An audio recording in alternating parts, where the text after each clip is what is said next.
Welcome to the Jade Dragon Podcast, your guide to holistic well-being and self-discovery. Join us on a journey through the realms of mindfulness, fitness, ancient wisdom, and the pursuit of a balanced, vibrant life. In each episode, we explore a diverse range of topics that empower you to embrace a healthier, more harmonious existence. From the gentle art of meditation to the dynamic world of fitness, from ancestral diets rooted in tradition to the potent healing properties of herbal medicines, and from the science of nutritional supplementation to profound interviews and philosophical discussions, we offer a tapestry of insights to enrich your body, mind, and spirit. Subscribe now and embark on a transformative voyage with us. Remember, the path to holistic well-being begins with a single step, and it starts right here on the Jade Dragon Podcast. Now, let's get on with our topic for this episode, the neurotransmitter serotonin, and its role in our daily lives. Serotonin, a crucial neurotransmitter, plays a significant role in our feelings of admiration and status. Activated when we receive admiration or achieve a certain level of status, serotonin creates a pleasurable sensation that motivates us to seek further respect. This phenomenon is observable in all individuals, including ourselves, although we may not always consciously acknowledge it. In the animal kingdom, the pursuit of respect serves the purpose of spreading an individual's DNA. While most people are not consciously driven by this genetic motive, our quest for social dominance is fueled by the serotonin-induced feeling of importance. Additionally, humans often avoid conflict because it is associated with pain. As a result, our brains constantly seek ways to experience the positive aspects of serotonin, such as status and respect, while minimizing the negative aspects of conflict and pain. The link between dominance and serotonin. Dominance and submission behaviors can be observed across all mammal species. Dominant gestures and behaviors indicate the intention to control valuable resources, such as food or opportunities for mating. On the other hand, submission behaviors serve as a protective mechanism against the potential pain of conflict with stronger individuals. Animals typically engage in physical fights only when both parties believe they are stronger than their opponent. However, competition is generally avoided as animals possess the ability to assess their relative strength and often choose submission to prevent harm. For a deeper understanding of this topic, one can explore the methods of Miyamoto Musashi, a legendary Japanese swordsman who excelled not only in blade skills but also in accurately assessing his opponents before challenging them. In our daily lives, we constantly shift between dominant and submissive roles to maintain friendships and connections. We may take the lead at times, while surrendering control at others. While it is true that no one should dominate others entirely, there are situations where action is necessary. For instance, consider a scenario where two people accidentally bump into each other on a bus, both intending to offer the other a seat by saying "after you." If both individuals insist on the other going first, the seat would remain empty indefinitely. In this situation, one person must take the lead by insisting more firmly, which may result in them feeling superior. This quest for serotonin, status, and hierarchy is driven by our brains. The pursuit of social dominance among mammals stems from the fact that serotonin induces a feeling of dominance, providing a sense of security and increasing the chances of survival. An intriguing research study showcased the significance of social dominance by separating an alpha monkey from its troop using a one-way mirror. The alpha, the leader to whom group members routinely submit, performed the typical dominance gestures of its species, but the subordinates did not respond with the expected submission gestures due to the obstructed view caused by the one-way mirror. As a result, the alpha became agitated, and its serotonin levels dropped. With each passing day of the experiment, the alpha's serotonin levels continued to decline, leading to increased agitation. It became evident that the alpha needed the submission of its subordinates to maintain its elevated status, as reflected in its serotonin levels. Serotonin and survival. Serotonin is present in all living creatures, even single-celled organisms. These organisms, such as amoebas, utilize serotonin in a way that holds relevance to humans. Interestingly, humans have more serotonin in their digestive systems than in their brains.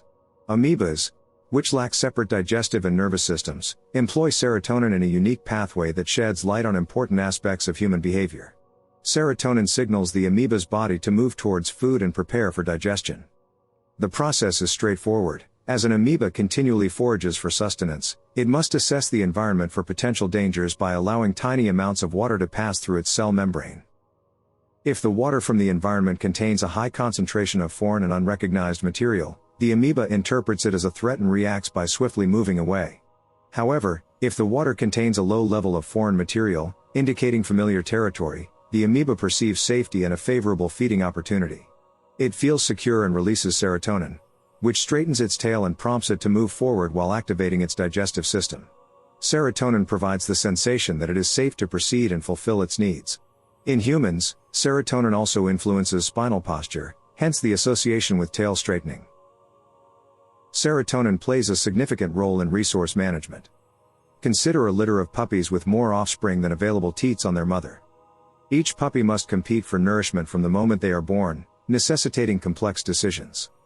If a puppy does not struggle, it risks starvation, but excessive pushing may result in conflict or deplete more energy than it gains. Serotonin helps each puppy find the appropriate level of aggression. Each successful act of dominance, such as outcompeting a littermate for nourishment, triggers a rush of serotonin.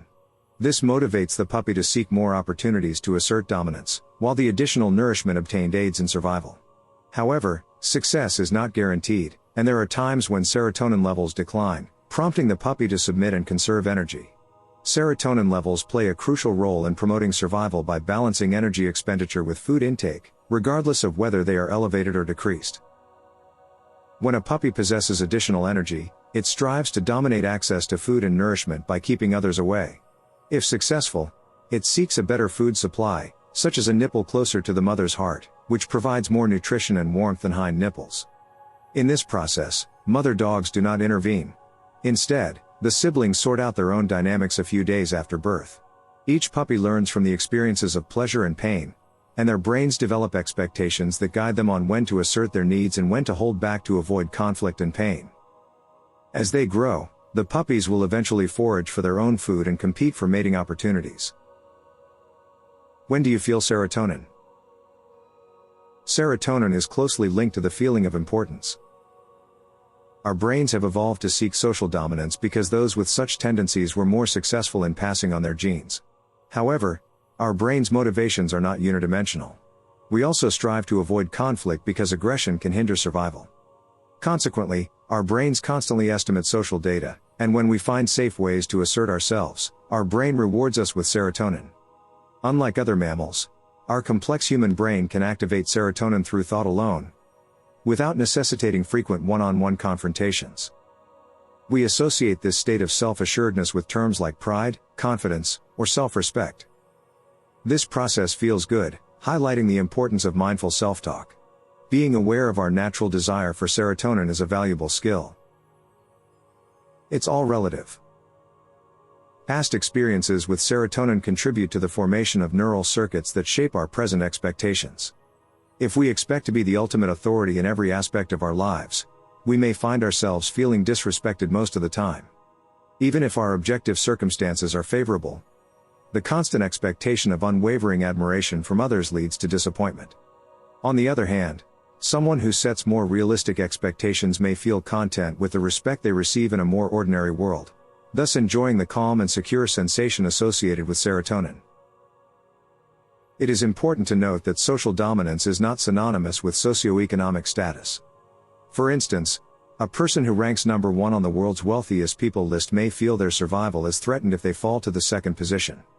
In contrast, an average individual who harshly bullies and dominates those around them may derive a sense of satisfaction from such behavior. Many strategies for social dominance are unrelated to formal wealth and status. Factors like appearance can influence one's perception of respect, with one person feeling respected for their appearance while another person with identical looks may feel disrespected.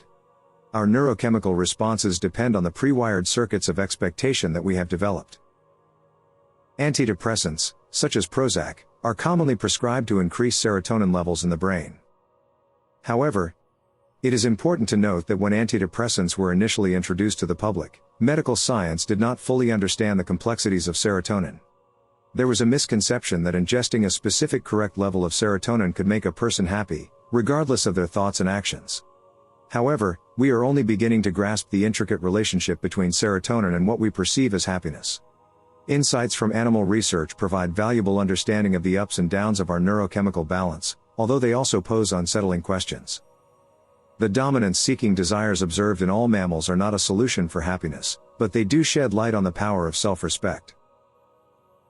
In conclusion, The neurochemicals associated with happiness serve specific survival purposes and regulate their levels to be ready to alert us to new opportunities for survival. Maintaining constantly elevated neurotransmitter levels without appropriate cause can lead to problems. Additionally, excessively spiking neurotransmitter levels can desensitize our systems, much like loud music, which can have negative consequences for our survival.